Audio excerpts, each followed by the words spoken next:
ನಮಸ್ಕಾರ ಸ್ನೇಹಿತರೆ, ನನ್ನ ವಿಡಿಯೋಗೆ ಸುಸ್ವಾಗತ.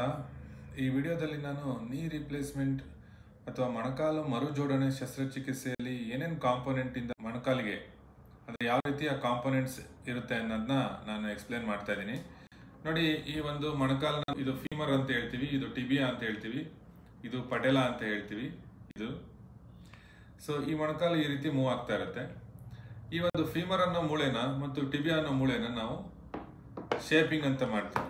ಅಂದರೆ ಕೆಲವು ಇನ್ಸ್ಟ್ರೂಮೆಂಟ್ ತಗೊಂಡು ಅದನ್ನ ಶೇಪ್ ಮಾಡಿ ಈ ರೀತಿ ಫೀಮರ್ನ ನಾವು ಈ ಥರ ಕಾಂಪೋನೆಂಟ್ ಇರುತ್ತೆ, ಈ ಫೆಮರಲ್ ಕಾಂಪೋನೆಂಟ್ ಅಂತ ಹೇಳ್ತೀವಿ. ಇದನ್ನ ಇದು ಫೆಮರಲ್ ಕಾಂಪೋನೆಂಟ್.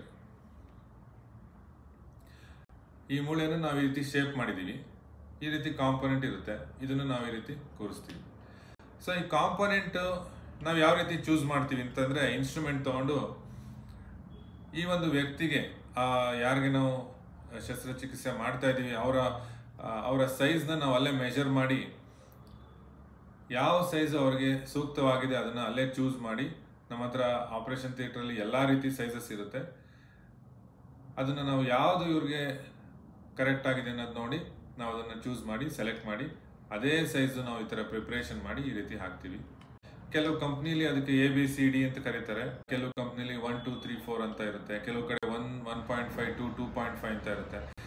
ಆ ನಂಬರ್ಸ್ ಆ ಕಂಪ್ನಿ ಮೇಲೆ ಹೋಗುತ್ತೆ. ಆದರೆ ಕಾನ್ಸೆಪ್ಟ್ ಏನಂದರೆ, ಅವ್ರಿಗೆ ಯಾವ ಸೈಜ್ ಬೇಕೋ ಆ ಸೈಜ್ನ ನಾವು ಚೂಸ್ ಮಾಡಿ ಹಾಕ್ತೀವಿ.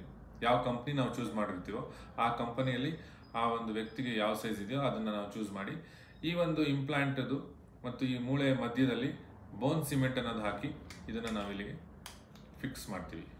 ಹಾಗೆ ನಾವು ಟಿಬಿಯಲ್ ಕಾಂಪೊನೆಂಟ್ ಅಂತ ಇರುತ್ತೆ. ಇದು ಟಿಬಿಯಾ ಅನ್ನೋದು ಮೂಳೆ, ಇದ್ರ ಕಾಂಪೊನೆಂಟ್ ಅಂದರೆ ಈ ಥರ, ಈ ಟಿಬಿಯಲ್ ಕಾಂಪೊನೆಂಟ್. ಇದ್ರ ಮಧ್ಯ ಬೋನ್ ಸಿಮೆಂಟ್ ಹಾಕಿ, ಇದ್ರ ಮೇಲೆ ಬೋನ್ ಸಿಮೆಂಟ್ ಹಾಕಿ ಇಲ್ಲಿಗೆ ನಾವು ಫಿಕ್ಸ್ ಮಾಡ್ತೀವಿ. ಟಿಬಿಯಲ್ ಕಾಂಪೊನೆಂಟ್ ಆಯಿತು, ಫಿಮರಲ್ ಕಾಂಪೊನೆಂಟ್ ಆಯಿತು. ಈ ಮಧ್ಯದಲ್ಲಿ ಏನು ಬರುತ್ತೆ ಅಂದರೆ ಇನ್ಸರ್ಟ್ ಅಂತ ಹೇಳ್ತೀವಿ, ಪಾಲಿಇಥಿಲೀನ್ ಇನ್ಸರ್ಟ್. ಈ ಇನ್ಸರ್ಟ್ ಅದರಲ್ಲಿ ಸೈಜಸ್ ಬರುತ್ತೆ. ಇದು ಸೈಜ್ 3 ತಗೊಂಡ್ರೆ ಇನ್ಸರ್ಟ್ ಸೈಜ್ 3.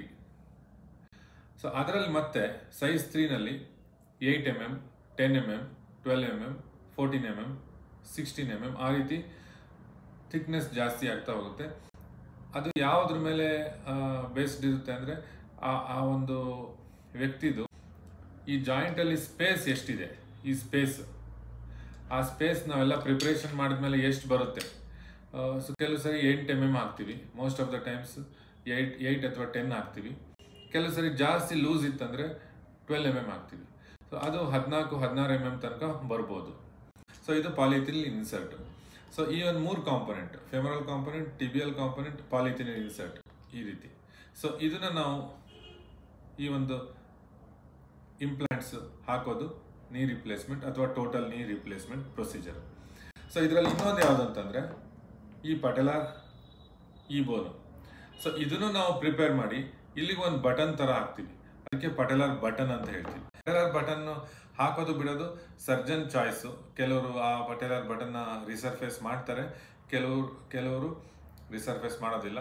ಅದನ್ನು ಸಹ ಅವ್ರದ್ದು ಆ ಒಂದು ವ್ಯಕ್ತಿದು, ಆ ಪೇಷಂಟ್ದು ಎಷ್ಟು ಡ್ಯಾಮೇಜ್ ಆಗಿದೆ ಅದನ್ನು ನೋಡಿಕೊಂಡು ಸಹ ನಾವು ಆ ಡಿಸಿಷನ್ ಮಾಡ್ಬೋದು. ಆದರೆ ಟೋಟಲ್ ನೀ ರಿಪ್ಲೇಸ್ಮೆಂಟ್ ಅಥವಾ ನೀ ರಿಪ್ಲೇಸ್ಮೆಂಟಲ್ಲಿ ಈ 3 component compulsory: femur, tibia, insert.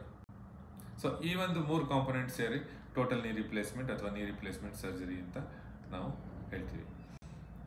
ಈ ಒಂದು ಮಾಹಿತಿ ನಿಮಗೆ ಪ್ರಯೋಜನ ಆಗಿದೆ ಅಂದರೆ ನನ್ನ ವಿಡಿಯೋ ಲೈಕ್ ಮಾಡಿ, ನನ್ನ ಚಾನಲ್ ಸಬ್ಸ್ಕ್ರೈಬ್ ಮಾಡಿ ಮತ್ತು ನಿಮ್ಮ ಸ್ನೇಹಿತರಿಗೆ ಮತ್ತು ನಿಮ್ಮ ಫ್ಯಾಮಿಲಿ ಮೆಂಬರ್ಸ್ಗೆ ಶೇರ್ ಮಾಡಿ.